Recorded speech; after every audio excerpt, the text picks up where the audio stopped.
செஞ்சிருவார் அப்படின்னு சொல்ல அவர் வேண்டாம், எனக்கு வேண்டாம் அப்படின்னு விஜயகுமாரி சொல்லுவாங்க. அந்த சமயத்தில் ஒரு கடிதம் வந்திருக்கும். அந்த கடிதம் என்ன அப்படின்னாக்கா, எஸ்எஸ்ஆர் வேட்டைக்கு போகிறதுக்கு முன்னாடி ஒரு கடிதம் எழுதிருச்சு, என்னை மன்னிச்சிருங்க, நான் இத்தனாம் தேதி நான் வரேன், நான் இன்னும் ஒரு 4 நாளில் நான் வந்துடுறேன் அப்படின்னு எஸ்எஸ்ஆர் குறிப்பிட்டிருக்கார். அந்த கடிதத்தை பார்த்தோன்னே, அப்பா அப்படின்னாக்கா எனக்கு உடனடியாக கண் பார்வைக்கு ஆப்ரேஷனுக்கு ஏற்பாடு பண்ணுங்கள், நான் ஆஸ்பத்திரியில் அட்மிட் ஆகிறேன், எனக்கு பார்வை கிடைக்கட்டும், பார்வை கிடைச்ச உடனே நான் அவரை முதல்ல பார்க்குறேன் அப்படின்னு சொல்லியிருப்பாங்க. ஏதோ எல்லாமே நல்ல விதமாக நடந்தால் சரி அப்படின்னு சொல்லிட்டு கல்யாணத்தன்னைக்கு எஸ்எஸ்ஆரும் விஜயகுமாரியும் சேர்ந்து எடுத்துக்கிட்ட மணமக்களாக இருந்தாங்க இல்லையா, அந்த ஃபோட்டோவை தான் படிக்கிற பகவத்கீதை மாதிரியான ஒரு ஆன்மீக புக்கில் வச்சுட்டு சாமிகிட்ட வேண்டிட்டு அப்படிலாம் இருக்கிற இந்த காலகட்டத்தில் தான் ஆஸ்பத்திரிக்கு அவங்க இருப்பாங்க. ஆஸ்பத்திரியில் ஆப்ரேஷனுக்கு அங்கே இருக்கும்போது சிவாஜி வந்து எம்ஆர் ராதாகிட்டையும் வி நாகையாகிட்டையும் அவனை கூட்டிகிட்டே வர முடியலைங்க, அவன் இது மாதிரி இறந்து போயிட்டான், வேட்டைக்கு போனோம், அந்த அருவியில் ஸ்லிப்பாகி விழுந்துட்டான் அப்படின்னு சொல்லிட்டு சிவாஜி சொல்ல, என்ன செய்யுது அப்படின்னு தெரியாமல் வி நாகையா தவிப்பார். அதிர்ச்சியான விஷயங்கள் எதுவும் சொல்லக்கூடாது, இப்போ சொன்னாக்க ஆப்ரேஷனே பண்ணிக்க மாட்டேன்னு பொண்ணு சொல்லிடுவாளே அப்படின்னு வி நாகையா கதறிட்டு இருக்கிற சமயத்திலேயே ஹார்ட் அட்டாக் வந்து வி நாகையா இறந்து போயிடுவார், விஜயகுமாரியோட அம்மா அப்பா. அதே போல் எம்ஆர் ராதா உடனே ஒரு பிளான் போடுவார், பணம் வரணும் இல்லையா அவருக்கு, டே நீ தான் வந்து அவளுக்கு தெரியாது யார் புருஷன்ட்டு, அதனால் நீ தான் புருஷன் சொல்லி சமாளிச்சிரு, இந்த இது பண்ணிக்கலாம், இல்லாட்டினாக்கா நீ தான் என் அண்ணன் பையன் எஸ் ராஜேந்திரனை நீ தான் கொண்டுன்னு நான் கேஸ் போட்டுருவேன் அப்படி இப்படின்னு சொல்ல, என்ன செய்கிறது ஏது செய்கிறதுன்னு புரியாமல் ஆஸ்பத்திரிக்கு கூட்டிகிட்டு போய் நிப்பாட்ட, கவலைப்படாதம்மா, உனக்கு நல்லபடியாக ஆப்ரேஷன் நடக்கும் அப்படி இப்படின்னு சொல்ல வேண்டிய, புருஷனாக நடிக்க வேண்டிய ஒரு கட்டாயத்துக்கு சிவாஜியை ஆளாயிடுவார். கண் பார்வை ஆப்ரேஷன் நடக்கும், பார்வை தெரிஞ்சிடும், பார்வை தெரிஞ்ச உடனே விஜயகுமாரி வீட்டில் சிவாஜி இருப்பார். அப்படி இருக்கிற ஒவ்வொரு நாளும் தன்னுடைய நண்பனுக்கு துரோகம் செய்கிறோமே அப்படின்ற மாதிரி ஃபீல் பண்ணி ஒதுங்கியே போயிட்டே இருப்பார். ஆனால் எம்ஆர் ராதா மிரட்டியே காரியத்தை சாதிச்சிட்ருப்பார். இப்படிப்பட்ட ஒரு சூழ்நிலையில் எஸ்எஸ்ஆர் வந்து அங்கே இருக்கிற சில பேர் வந்து காப்பாற்றி அவரை தங்கள் வீட்டில் வச்சு அவருக்கு சிகிச்சையெல்லாம் கொடுத்துருப்பாங்க. சிகிச்சையெல்லாம் முடிஞ்சு அவர் நான் ஊருக்கு கிளம்புறேங்க அப்படின்னு சொல்லிட்டு ஊருக்கு வருவார். ஊருக்கு வந்து பார்த்தா இந்த மாதிரியான விஷயம் அப்படின்லாம் தெரியும். போதா குறைக்கு நீ தான் அவளோட புருஷன் சொல்லிட்டு உன் ஃப்ரெண்டு நடிக்கிறான்டா அப்படி இப்படின்னு சொல்லுவார். என் ஃப்ரெண்டை பற்றி எனக்கு தெரியும் அப்படி இப்படின்னு சொல்லிட்டு அவர் வந்து சிவாஜி வீட்டுக்கு சிவாஜியை பார்க்குறதுக்கு வருவார். அங்கே பார்த்தா சிவாஜி வந்து எஸ்எஸ்ஆருடைய படத்துக்கு மாலையெல்லாம் போட்டு அவரை வணங்கிட்டு இருப்பார். யாருங்க அவர் அப்படின்னு எஸ்எஸ்ஆர் ஃபோட்டோவை பார்த்துட்டு விஜயகுமாரி கேட்கும்போது, என்னுடைய ஆத்ம நண்பன், அவன் உயிர் ஸ்நேகிதன், இறந்து போயிட்டான் ஒரு விபத்தில், அவனுக்கு நான் ஒரு பெரிய துரோகத்தை செஞ்சுட்டேன் அப்படி இப்படின்னு சிவாஜி சொல்லியிருப்பார். இப்படியான ஒரு சூழ்நிலையில் வீட்டுக்கு எஸ்எஸ்ஆர் வந்ததை பார்த்த உடனே விஜயகுமாரிக்கு அதிர்ச்சி ஆகிடும். உடனே ஃபோட்டோ எடுத்துகிட்டு வந்து, இந்த ஃபோட்டோவில் இருக்கிறது நீங்கள் தானே? ஆமாம் அப்படின்னா, இது மாதிரி உங்களுடைய படத்தை வச்சு தான் அவர் பூஜை பண்ணிகிட்ருக்கிறாரு அப்படி இப்படின்ட்டுலாம் சொல்ல, சிவாஜி வந்து பார்த்தா, இதோ எங்கள் வீட்டுக்காரரை கூப்பிட்றேங்க அப்படின்னு சொல்லிட்டு அதுக்குள்ளார பழம் கொடுக்கலாம் அப்படின்னு சொல்லிட்டு பழம்லாம் எடுத்துகிட்டு வந்து பார்த்தா அவர் காணாமல் போயிடுவார். சிவாஜி இல்லை பழம்லாம் எடுத்துகிட்டு வந்திருக்க, என்ன விஷயம் அப்படின்னு கேட்டால், நீங்கள் ஃபோட்டோவில் இறந்துட்டாருன்னு சொன்னீங்களே, அவர் இப்போ வந்தாருங்க, நின்னாருங்க, பேசினாருங்க, நான் பழம் எடுத்துகிட்டு வரதுக்குள்ளார அவர் போயிட்டாருங்க அப்படின்னு சொல்ல, தேடுன்னு தேடி போய் ஒரு இடத்துல அவரை கண்டுபிடிச்சி வீட்டுக்கு கூட்டிகிட்டு வந்து, டேய் நீ தான் அவள் புருஷன்னு சொல்லிடலான்டா அப்படின்னு சிவாஜி சொல்ல, இல்லைடா நான் தான் இப்போ புருஷன்னு சொன்னாக்க இத்தனை நாளாக உன்னையே தான் புருஷன் நினச்சி வாழ்ந்துருக்கிறத வந்து ஊர் என்ன சொல்லும் அப்படி இப்படின்ற மாதிரி அவன் ரொம்ப இதாக செத்து போயிடுவாரா அப்படின்னு. இப்படியே போயிட்டே இருந்தால் இதுக்கு முடிவு தான் என்ன அப்படின்னா, எப்படியா இருந்தாலும் சாந்திக்கு இந்த விஷயம் தெரிஞ்சாகும். ஆமாம், இந்த படத்தினுடைய நாயகியின் படம் பேர் வந்து விஜயகுமாரி தான்.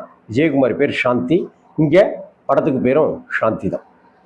சிவாஜிக்கு ஜோடி தேவிகானாலும் கூட விஜயகுமாரி சம்மந்தப்பட்ட முழுமையான கதை அமைப்புங்கிறதுனால சாந்தி அப்படின்னு விஜயகுமாரிக்கு அந்த பேரை வச்சுருந்தாங்க. படத்துக்கும் அதே பேரை வச்சுருந்தாங்க. சிவாஜியோட மகள் பேரும் சாந்தி. இப்போ இப்படி ஒரு கட்டத்தில் என்ன செய்யறதுன்னு தவிச்சிட்டு இருக்கிற இந்த கட்டத்தில் அவங்க அம்மாவுக்கு இந்த மாதிரி அவன் நடிக்கிறான், போகிறான், வரான், கல்யாணம் மனைவி அப்படி இப்படிலாம் சொல்லி விஜயகுமாரி இருக்கான் அப்படிங்கிற விஷயம்லாம் தெரிய வர இவர் ரொம்ப நொந்து போய் இருக்கிற சமயத்தில் ஒரு கட்டத்தில் தேவிகாவை சந்திக்கும்படியான ஒரு சூழ்நிலை ரொம்ப நாட்களுக்கு பிறகு ஏற்பட தேவியாவை கூப்பிட்டு இந்த மாதிரிலாமான்னு எல்லா விஷயத்தையும் சொல்ல, தேவியா வந்து நான் ஒரு பிளான் பண்ணுறேங்க, இந்த மாதிரி பிளான் பண்ணி அவர்கிட்ட சொல்லி, இந்த மாதிரி உங்கள் வீட்டில் இருக்கிறவர் தான் இது மாதிரி என்னை ஏமாற்றிட்டாரு, என்னை கல்யாணம் பண்ணிக்கிறேன்னு சொல்லிட்டு அப்படின்னு சொல்லி ஏமாற்றி கல்யாணத்துக்கு ஏற்பாடு பண்ணி உங்கள் அம்மா எல்லாரையும் வர வச்சு அந்த கல்யாணத்தன்னைக்கு இந்த விஷயத்தை நம்ம சொல்லிடலாம் அப்படின்னு சொல்லிட்டு முடிவு பண்ணியிருக்கோம். அதுக்கு எஸ்எஸ்ஆரையும் ஒத்துக்க வச்சுருக்கோம். எல்லாமே கைகூடி வந்த அவங்களும் வந்து எஸ்எஸ்ஆருக்கும் தேவிகாவுக்கும் திருமணம் நடப்பதற்கான எல்லா வேலைகளையும் விஜயகுமாரி சந்தோஷமாக ஈடுபட்டுருப்பாங்க. கிட்டத்தட்ட கல்யாணம் நடக்க போகிற அந்த தருணத்தில் விஜயகுமாரி சாமிகிட்ட கும்பிட்டுட்டு அப்படி திரும்ப அந்த புஸ்தகம் கீழே விழ, அந்த புஸ்தகத்தில் இருக்கிற ஃபோட்டோவும் பளிச்சுன்னு வெளியில் வர, அந்த ஃபோட்டோவில் பார்த்தா எஸ்எஸ்ஆர் மாப்பிள்ளை கோலத்துலேயும் விஜயகுமாரி மணப்பெண் கோலத்துலேயுமா இருக்கிறத பார்த்து விஜயகுமாரி அதிர்ச்சி ஆகிடுவாங்க. அப்புறமா அப்போ தான் பல விஷயங்களை ரீகால் பண்ணி பார்ப்பாங்க. எஸ்எஸ்ஆர் பேசுகிற சில விஷயங்கள், சிவாஜி பேசிய சில விஷயங்கள், இது எல்லாமே தன்னுடைய கணவர் அப்படிங்கிறது இல்லைங்கிறத உறுதிப்படுத்துகிற விதமாகவும், தான் தான் உன் கணவர் அப்படிங்கிறத சூட்சமமாக சொல்கிற மாதிரியுமே அதெல்லாமே இருக்குது அப்படிங்கிறத தெரிஞ்சுக்கிட்டு, ஆனால் இத்தனை நாளாக புருஷன் இல்லாத ஒருத்தனை புருஷன்னு நம்ம நினச்சிக்கிட்டு வாழ்ந்துருக்கோமே அப்படின்னு வேதனைப்பட்டு கிளம்பி வீட்டை விட்டு போயிடுவாங்க. ஐயோ என்னாச்சு அப்படின்னு பார்த்தா எல்லா இடத்துலையும் சாந்தியை காணும்னு தேடுவாங்க. அப்போ பூஜை ரூமுக்கு வந்து பார்த்தா இந்த ஃபோட்டோ தெரிஞ்சிருச்சு. நம்ம சொல்கிறதுக்கு முன்னாடி இந்த ஃபோட்டோவை பார்த்துட்டதுனால அவள் மனம் வெதும்பி எதமோ பண்ணிக்க போயிட்டா போல இருக்கு, வாங்க எல்லாரும் தேடுவோம் அப்படின்னு சொல்லிட்டு சிவாஜி ஓட, தேவிகா ஓட, எஸ்எஸ்ஆர் ஓட, எல்லாரும் ஓட, கடைசியில் ஒரு பெரிய பாலத்திலேருந்து அந்த ஆற்றுல விஜயகுமாரி குதிச்சிடுவாங்க. உடனே எஸ்எஸ்ஆரும் குதித்து காப்பாற்றுறதுக்கு போயிடுவார். கரை பக்கம் வந்து பார்ப்பாங்க. பார்த்தா 2 பேரும் கையை பிடிச்சிக்கிட்டு இறந்து போயிருப்பாங்க. எஸ்எஸ்ஆரும் விஜயகுமாரியும் இறந்து போயிருப்பாங்க. சாவில் வாழ்கிறதுல ஒன்று சேராதவங்க சாவில் வந்து காலம் வந்து ஒன்று சேர்த்து வச்சுருக்கு அப்படின்னு சொன்ன சிவாஜியும் தேவியா மேடமும் சேருவாங்க அப்படின்னு இந்த படத்தில் ஏஎல்எஸ் அவர்கள் கதையில் எப்போதுமே பக்காவாக இருப்பார். எம்எஸ் சோலைமலை அப்படிங்கிற ஒரு மிகச்சிறந்த கதாசிரியர் தான் இந்த படத்துக்கான கதை வசனத்தை எழுதியிருப்பார். மெல்லிசை மன்னர்கள் விஸ்வநாதன் ராமமூர்த்தி இந்த படத்துக்கான பாடல்கள் எல்லாத்தையுமே பிரமாதமாக கொடுக்கும். வாழ்ந்து காட்ட வேண்டும் அப்படிங்கிற ஃபஸ்ட்டு சாங் ரொம்ப அமர்க்கலமாக பண்ணப்பட்டிருக்கும். நெஞ்சத்திலே நீ நேற்று வந்தாய் அந்த பாட்டு, செந்தூர் முருகன் கோவிலிலே நான் சேரி அந்த பாட்டு, அதுக்கப்புறம் இன்னொரு முக்கியமான பாட்டு இருக்குது. எல்லா பாடல்களுமே ஹிட் சாங். அதே போல் எம்எஸ் சோலைமலையருடைய இயல்பான வசனங்களும் படத்துக்கு ப்ளஸ் பாயிண்ட். இப்படிப்பட்ட ஒரு காம்ப்ளிகேட்டடான விஷயத்தை அந்த காலத்தில் சாரதா மாதிரியான படங்கள் எல்லாமே ஏஎல் சீனிவாசன் அவர்கள் தைரியமாக பரீட்சார்த்த முயற்சியாக நிறையா பண்ணியிருக்காரு. அதில் கவியரசு கண்ணதாசனுடைய சகோதரர் ஏஎல்எஸ் ப்ரொடக்ஷன்ஸ் ஏஎல் சீனிவாசன் ஐயா அவர்கள் இந்த படத்தை அவ்வளவு பிரமாதமாக கொடுத்துருப்பாரு. பீம்சிங் அவர்கள் பிரமாதமாக டைரக்ட் பண்ணியிருப்பார். சிவாஜியினுடைய நடிப்பு ரொம்ப இயல்பாக இருக்கும். அவருடைய நடை இடையெல்லாம் அவ்வளவு ஸ்டைலிஷாக இருக்கும். அதுலேயும் இந்த படத்தை பற்றி ஒரு விஷயம் உங்களுக்கு தெரிஞ்சிருக்கும்.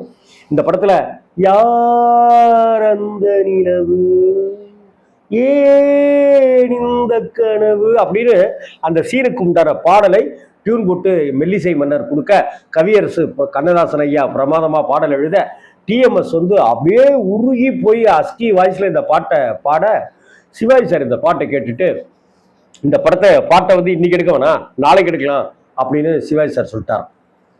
எல்லாருக்கும் அதிர்ச்சி. இந்த பாட்டு விட்டு பிடிக்கலையா என்ன ஏதுன்னு நைட்டு 11 மணிக்கு ஏஎல்எஸ் ஃபோன் பண்ணி கேட்டிருக்காரு, பீம்சிங் ஃபோன் பண்ணி கேட்டிருக்காரு, எம்எஸ் விஸ்வநாதனே ஃபோன் பண்ணி என்ன கணேசா இது மாதிரி என்ன பிரச்சனையா என்ன அப்படின்னா, அதெல்லாம் ஒன்றும் இல்லை, இந்த சௌந்தரராஜன் பிரமாதமாக பாடிட்டான், அதுக்கு தகுந்த மாதிரி நான் நடிக்க வேணாமா, நாளைக்கு வச்சுக்கலாம் காலையில் ஷூட்டிங்னு அதான் சொல்லிட்டேன் நான் அப்படின்னு சொல்லிட்டு காலையில் ஷூட்டிங்னு சொல்லிடுறாங்க. அடுத்த நாள் ஷூட்டிங்கு.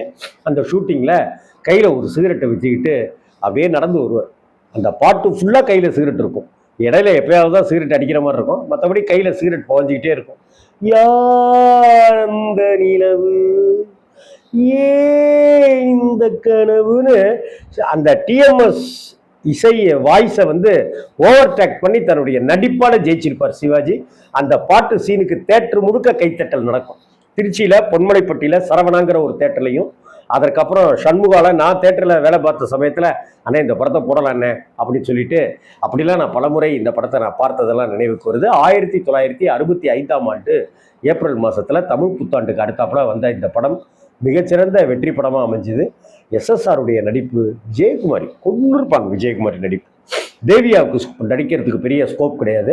படம் முழுக்க விஜயகுமாரியினுடைய ராஜாங்கம் தான், பிரமாதமாக நடிச்சிருப்பாங்க. அதே போல் எம்ஆர் ராதாவுக்கும் நாகேஷ்குமான காமெடியும் ரொம்ப கலகலப்பாக இருக்கும். எம்ஆர் ராதாவுடைய மகளா மனோரமாவும், மனோரமாவை காதலிக்கிறதுக்காகவே அங்கே வந்திருக்கிற நாகேஷும், அதுக்கப்புறம் ஒருவர் காதலிக்கிறதும், அதுக்கப்புறம் 2 பேரும் கொஞ்சம் நகை பணம்லாம் எடுத்துட்டு அவங்க ஊரை விட்டு ஓடி வர்றதும், நகை நட்டு பணம் வச்சு பர்சு கிரிசெல்லாம் காணாமல் போகிறதுமா காமெடி கலாட்டாவா அது இருக்கும். கிளைமேக்ஸில் வழக்கம் போல் எம்ஆர் ராதா திருந்திடுறதும், எம்ஆர் ராதா வந்து தன்னுடைய இதெல்லாம் குத்தத்தெல்லாத்தையும் ஒப்புக்கிட்டு என்னை மன்னிச்சிருங்க அப்படின்னு சொல்கிறதுமா இந்த படம் ஒரு நிறைவை தரும். ஒரு படத்தில் ஒரு சீன் ஒரு 7 நிமிஷம் 6 நிமிஷம் 7 நிமிஷம் அப்படியே சிவாஜி பேசாம அப்படி கட்டில் உட்காந்துருப்பாரு. அவருடைய மன ஓட்டம் வந்து கேள்வியும் பதிலுமா ஒன்று இருக்கும். அதுக்கு ஒரு பார்க் மாதிரி ஒரு இடத்த தேர்ந்தெடுத்து நைட் எஃபெக்ட்ல சிவாஜி அங்கே இங்கேன்ட்டு அப்படியே ஒவ்வொரு டைலாக பேசுவார். பிரமாதமான சீனாக இருக்கும் அந்த சீன். அப்படியே அவருடைய உள்ள குமுறல்களை கொட்டுவார் அந்த இடத்துல. அவ்வளவு அற்புதமாக இருக்கும்.